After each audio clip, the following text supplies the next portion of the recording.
Bismillahirrahman. Hi and welcome to everyone. In this video, you will learn how to analyze and compile the penetration test results and generate a report. Let's start. Report generation. Now this is the final and the most important step. In this step, the results of the penetration test are compiled into a detailed report. ये जो है ये 6 phase है penetration testing का और ये final step है और वेरी इंपॉर्टेंट स्टेप है। इसमें क्या होता है कि जो भी आपने पेनिट्रेशन टेस्टिंग की होती है और उसके जो रिजल्ट्स होते हैं उनको एनालाइज किया जाता है, कंपाइल्ड किया जाता है और उसकी फिर एक डिटेल रिपोर्ट बनाई जाती है जो कि फिर हम लोग जो सी लेवल है उनको और कंपनी के एग्जेक्टिव्स को प्रेजेंट की जाती है।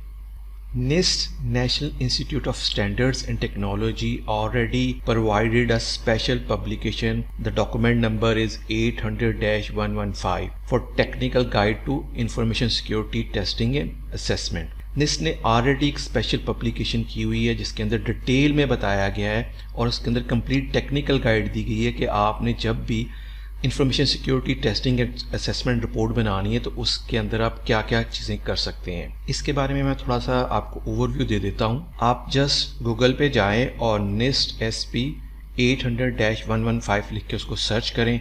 जो फर्स्ट ही आपके पास जो सर्च का रिजल्ट आएगा आप उसके ऊपर क्लिक करें तो आपके पास ये पेज ओपन होगा जिसके अंदर डिटेल दी गई है NIST की जो उसने स्पेशल पब्लिकेशन की गई है।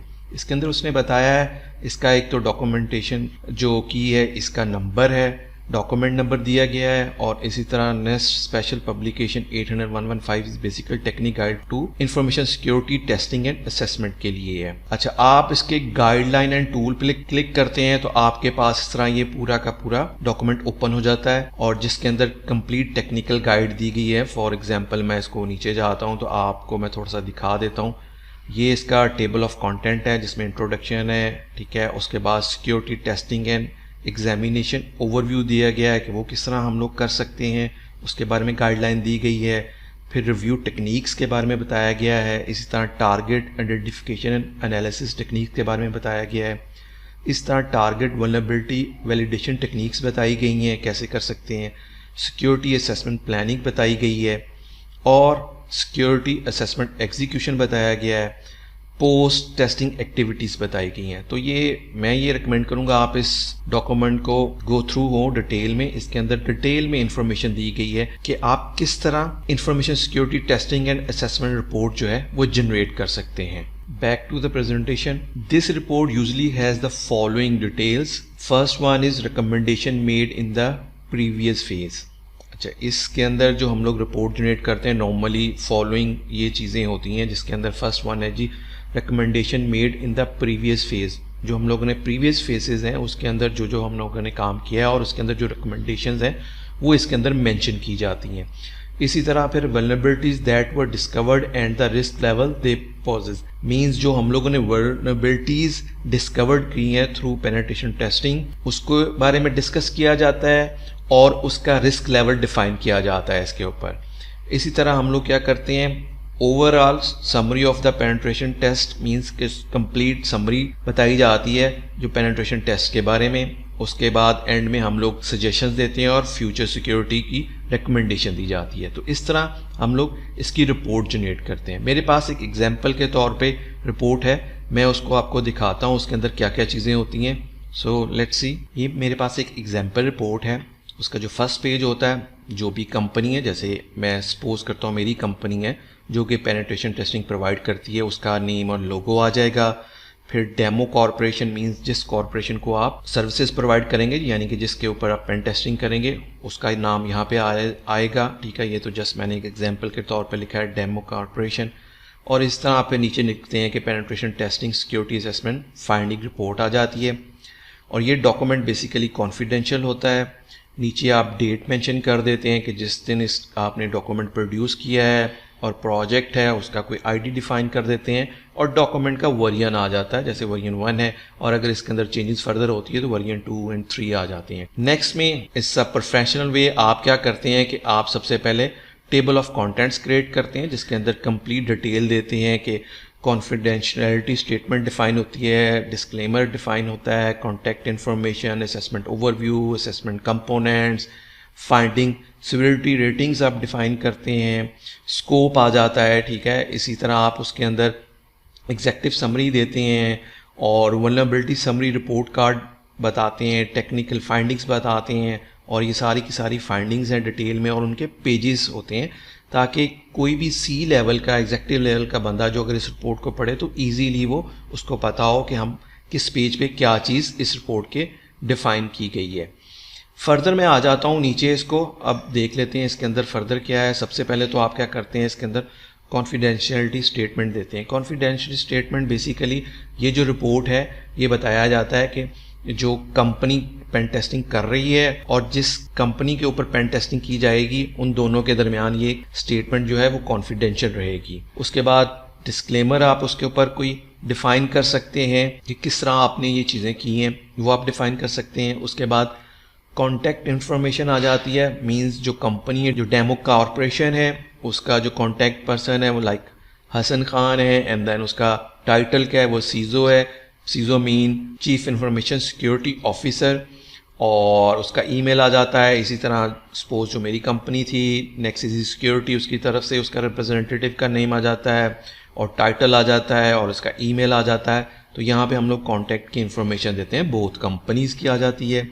फर्दर हम आ जाते हैं तो असेसमेंट ओवरव्यू आ जाता है। इसके अंदर बताया जाता है कि कब किया है उसको हम लोगों ने स्टार्ट, असेसमेंट कब किस डेट से स्टार्ट की और किस डेट तक की है। और उसके बाद इसमें ये भी डिफ़ाइन किया गया कि हम लोगों ने कंप्लीट फॉलो किया गया जो निस्ट का स्पेशल डॉक्यूमेंट है 800-115 जो डॉक्यूमेंट है उसको फॉलो किया गया है और उसी की बेस पे ये टेक्निकल असेसमेंट रिपोर्ट जनरेट की गई है। नीचे हम लोगों ने उसको इसके अंदर बताया गया कि प्लानिंग, डिस्कवरी, अटैक, रिपोर्टिंग, उसके बारे में थोड़ी सी डिटेल दी गई है, ठीक है। ये वो निस्ट के ही से ली गई हैं डॉक्यूमेंटेशन, उसी को ही लेके जा रहे हैं हम लोग।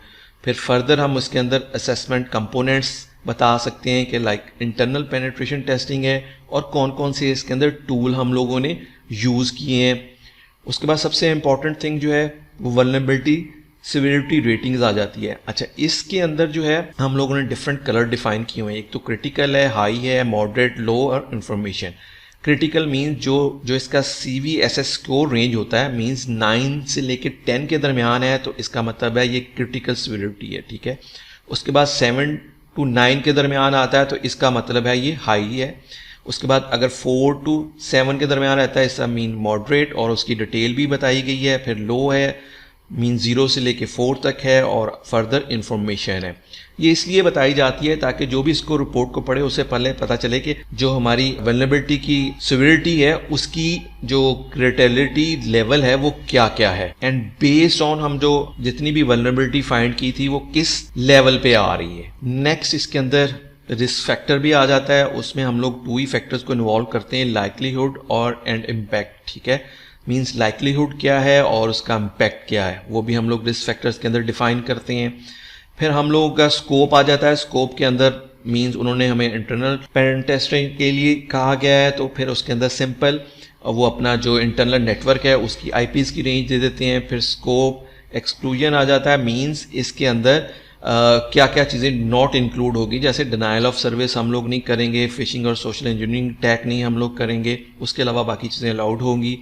तो ये हम लोग स्कोप के अंदर डिफाइन करें। Scope is very important. Scope आपको डिफाइन करना मस्ट होता है ताकि हमें पता चले कि हमने करना क्या है एग्जैक्टली, और उसी स्कोप के अंदर रह के हम लोगों ने काम करना होता है। फिर नेक्स्ट आ जाते हैं तो हम देख लेते हैं कि एग्जेक्टिव समरी आ जाएगी। एग्जेक्टिव समरी के अंदर बेसिक इंफॉर्मेशन बताई जाएगी, हमारे स्कोप क्या था, टाइम लिमिटेशन क्या थी। टाइम लिमिटेशंस में हमारे लाइक 10 बिजनेस डेज दिए गए थे जिसके अंदर हम लोगों ने ये काम करना था। फिर हम लोग टेस्टिंग समरी उसकी जो है कैसे टेस्टिंग की है उसकी समराइज करके उसके अंदर बताया जाता है सारा का सारा। और इसी तरह हम लोग क्या करते हैं, टेस्टर नोट्स एंड रिकमेंडेशन, जो टेस्टर ने किया है काम और उसकी जो रिकमेंडेशन है वो इसके अंदर उसकी समरी सी डिफाइन की जाती है। इसके बाद क्या करते हैं हम लोग आ जाते हैं जी, इवन हम लोग की स्ट्रेंथ और वीकनेस भी बताई जाती हैं।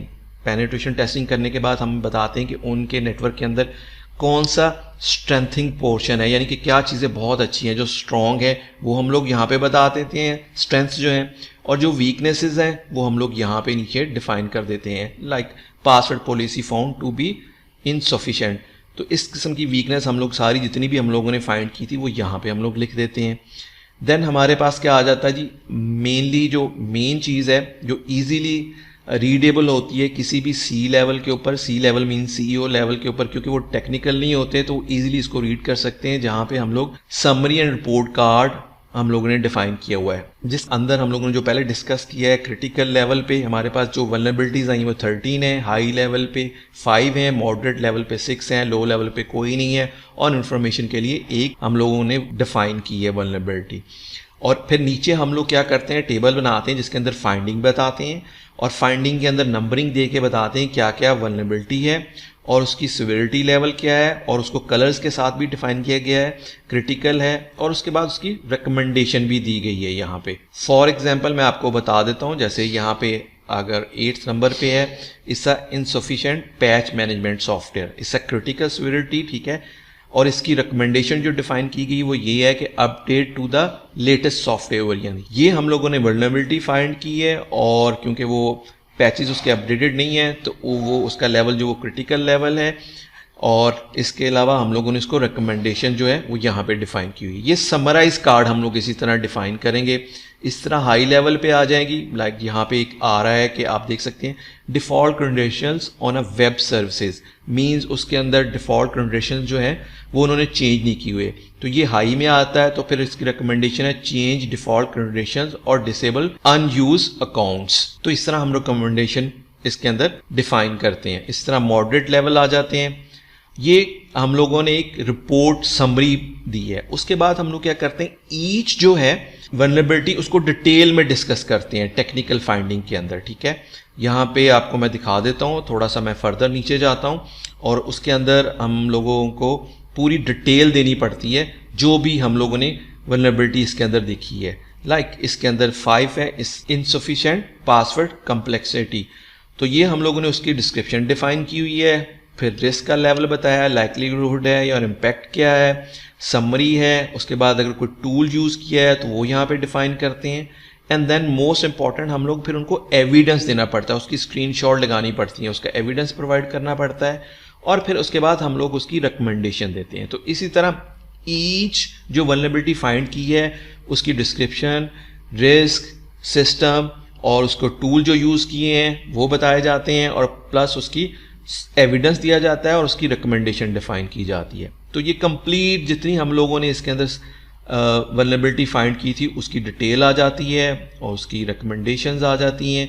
वो सारी की सारी विद एविडेंस हम लोग फिर इसको डिटेल में देते हैं, ताकि जो भी है उसको फिर डिटेल में रिपोर्ट पढ़ सके। और इन द एंड फिर एडिशनल स्कैन्स एंड रिपोर्ट्स, उसके अलावा भी जो हम लोगों ने स्कैनिंग की थी और उसकी जो रिपोर्ट्स थी वो हम लोग साथ अटैच कर देते हैं, जो कि एज ए सपोर्टिंग डॉक्यूमेंट्स के तौर पे यूज़ हो सकते। So this is the way आप जब पेनिट्रेशन टेस्टिंग करते हैं उसके अंदर फिर आप किस तरह रिपोर्ट जनरेट कर सकते हैं जो कि प्रेजेंट करनी होती है उस कंपनी को जहाँ पे आप लोगों ने पेनिट्रेशन टेस्टिंग की होती है। I hope you learn how to analyse and compile the penetration test results and generate a reports. If you like this video, kindly share it with your friends and please subscribe this channel. Thank you.